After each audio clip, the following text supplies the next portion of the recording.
Agora a gente fala sobre um outro assunto, coronavírus e os casos suspeitos aqui na Paraíba. Vou chamar ao vivo o repórter Simon Cavalcante, que vai trazer os detalhes pra gente, né, Simon?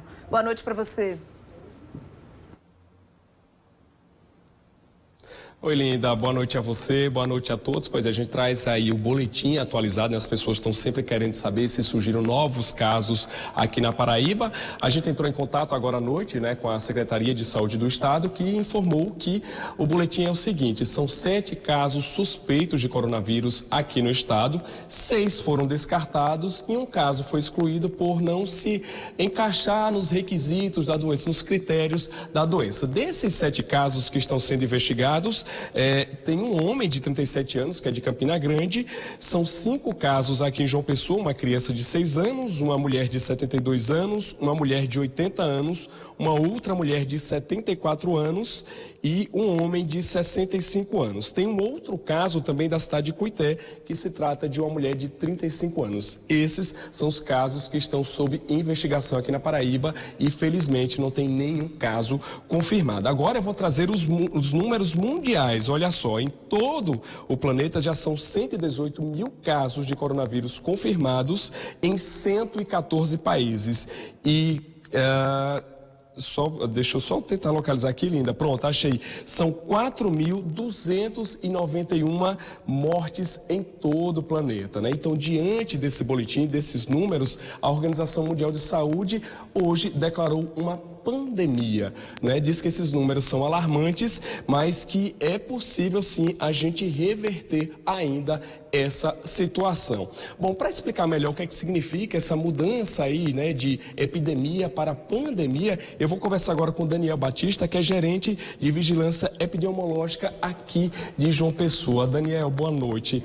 Sempre surge essa dúvida, né? Primeiro as pessoas tratam, a gente viu sendo tratado como surto, epidemia, pandemia, né? Explica pra gente qual a diferença. Boa noite. Boa noite. Todo mundo vê o histórico do coronavírus, assim como foi em 2009, a questão do H1N1, da gripe suína, popularmente conhecida. Dessas doenças, grandes epidemias, pandemias, começam no local mais restrito, por exemplo da pandemia agora do coronavírus começou numa região específica da China com um espaço geográfico limitado. Isso caracteriza tecnicamente como um surto. Quando ele sai dessas cidades, grandes centros urbanos, toma proporções nacionais, estaduais, um volume muito maior de casos, ele passa a ser caracterizado como uma epidemia. É importante também verificar ao longo dos anos como se comporta. E quando a própria palavra PAN já diz, quando ele toma proporções maiores em vários continentes, é o caso da coronavírus, não porque você tem um caso, 2 casos, você tem a transmissão sustentada, ou seja, pessoas que não viajaram estão ficando doentes, como exemplo da Itália, França, Alemanha, etc., se caracteriza como uma pandemia. Hoje, a OMS decretou como pandemia do coronavírus, mesma situação que aconteceu no H1N1 em 2019, 2010, e a situação é que todos os continentes, né, o último era o continente onde está localizado o Brasil, né, hemisfério sul. Você não tinha casos, você já tem hoje no Brasil pouco mais de 50 casos já confirmados, etc. Então, o que acontece é que a gente fica mais em alerta nessa situação. O mundo é globalizado, as pessoas vão e voltam constantemente de avião, então a gente sempre está monitorando. Então, pessoas estão chegando em João Pessoa, residentes de João Pessoa, com os critérios que atendem a definição de caso para coronavírus. A gente faz uma investigação epidemiológica, faz um coleta de material biológico e, recebendo esse material, recebendo esse exame de resultados, a gente confirma o descarte de caso. Por enquanto, a gente não tem nenhum caso em João Pessoa. É importante deixar a população alerta assim, que esses casos vão chegar. É importante deixar ciente disso. É diferente da situação como foi em 2009, que ninguém esperava ser daquela forma. Hoje a gente está muito mais preparado. A questão da comunicação ajuda bastante a população.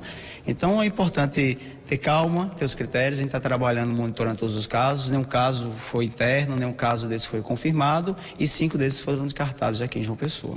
Tá certo, Daniel, muito obrigado aí por essa explicação. Tá aí, fique esse alerta para que as pessoas fiquem de olho nos sintomas e tomem aqueles cuidados que a gente sempre fala, de lavar as mãos, usar álcool gel, enfim, né, de fazer a higiene. Linda, com você no estúdio. Obrigada, Simon, pelas informações. Boa noite para você.